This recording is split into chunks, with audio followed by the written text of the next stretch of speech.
izulu liphezulu. Fanele sithole nokuthi ini ikuphi. Enye izinto ebalekile ukuthi sisazi ukuthi ini ikuphi. Enye izinto ebalekile ukuthi masazi ukuthi ini ikuphi. Izulu liphezulu. Izulu liphezulu. Uyavela kwabaseKolose ku chapter 3 ku verse 1 ukuthi izulu liphezulu. Bese siye kwisihloko hell. Isihloko uthi Isaiah siphansi emathunjini omhlaba. Bonke abamamukelayo uJesu bangabantu baphezulu kulamakhosi amabili.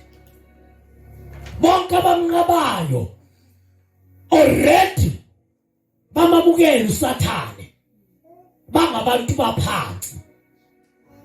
Bangabantu balaphi bazalwane baphansi. Awubani abaphansi? Bakhidi. Obani abaphansi? Abangamamukelanga uJesu. Uthi uJesu mangintshela kwasezulwini nangakholwa yikho.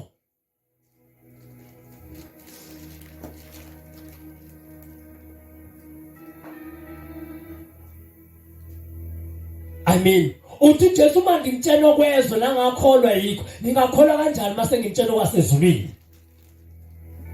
Uthi ngowaphezulu ukhuluma izinto zaphezulu.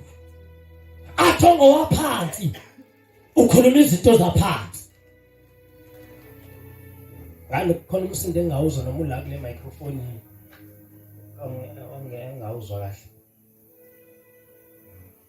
Lithi ke izwi kaNkulunkulu ongowaphezulu phezu kwakho konke bese lithongo waphansi uphansi kwakho konke. So uma ungakamamukela uJesu izinto zasezulwini awuzizwa awuziqondi. Mawuzizwa uzwa ngathi umbhedo.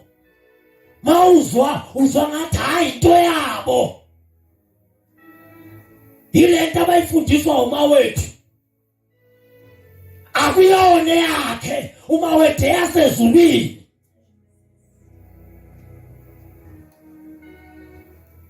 Hayi siyabaza befundisa kodwa siyayiqala nje ukuthi ezovele icaciso kangaka indaba esihloko ngoba khona abadinwa ukuthi bathi hayi inkinga yinye. Wena usuke ucacisa kakhulu ngesihloko nezulu. NoJesu wacacisa okudlula bonke abantu abashumayelile. uJesu bafowethu wacacisa okudlula bonke abantu. Wobheka imfundiso njalo sikaJesu mayekhuluma akujwayelanga iphethe engashiyanga khulumanga ngendawo athi kunobumnyama ukhala lokugedla kwamazinyo. uJesu ke sengisho uJesu ngisho angisho abefundise ngikhuluma ngoqobo lwakhe uJesu. Lithi ke izwi kaNkulunkulu isihloko siphansi emathunjini omhlaba. Masikhuluma ngabantu abaphansi. Asiqondi ukuthi abasezulwini. Uma umuntu ethi ngikushoba kithi abaphansi akazi kusukela namhlanje ukuthi ukhuluma ngabasesihlogweni.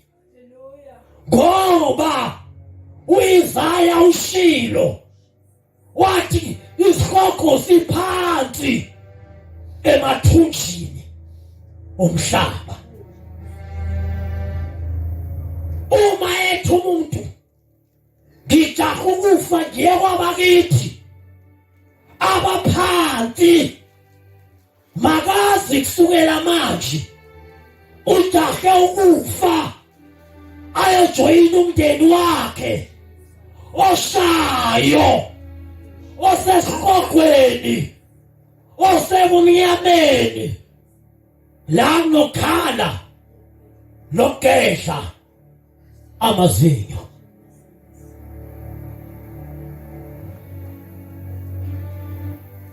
Kodwa bafazana bazalwane, uma umuntu esefuna ukuya kuNkulunkulu ekukhulumeni kwakhe abavela abaphansi, kuvela abasezulwini, kuvela abaphezulu, kuvela abahleli noJesu ngenxa ukuthi babe mamukele bese semhlabeni.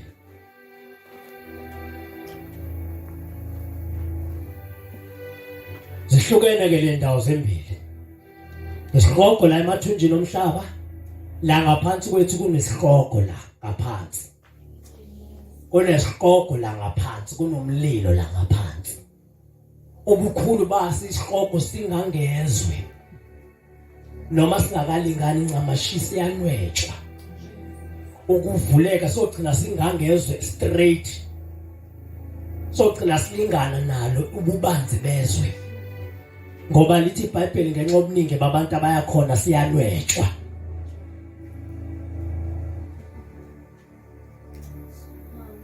Naba abanye wonke umuntu la entshambili. Ibhlungu babo laba baya kabuhlungu esihloko ngoba kusula ngo2015 angazi ngiyishintshe message. Kusula ngo2015 ngiqala ukushumayela la angazi ngiyishintshe message. Baya kabuhlungu laba.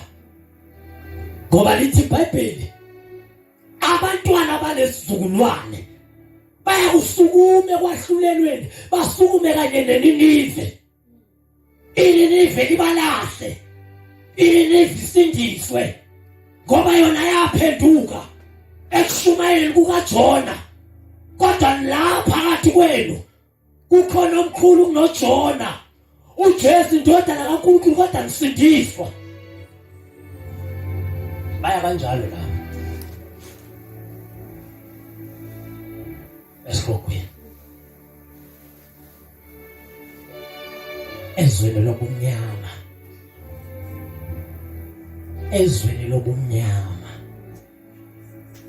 ezweni lobumnyama, ezweni lobumnyama. Akukho malight, ilight yakhona umlilo,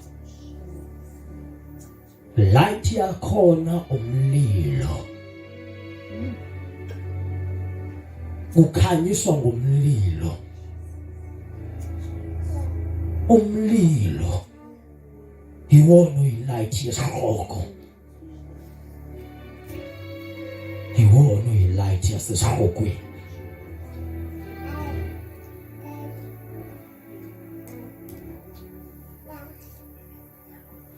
Sikhuluma ngengunaphakade, sikhuluma ngengunaphakade, khuluma ngengunaphakade tonight.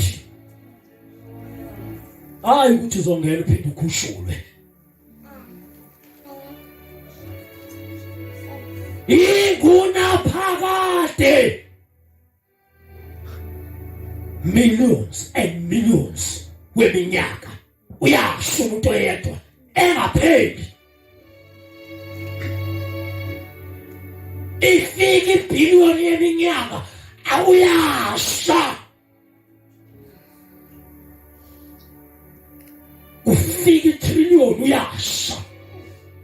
Kufika iziliyoni uyasha.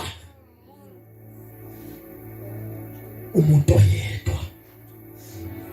Ngoba umuntu uyilomoya esuvalele ngaphakathi esingawufuni ukuthi mawamukele uJesu.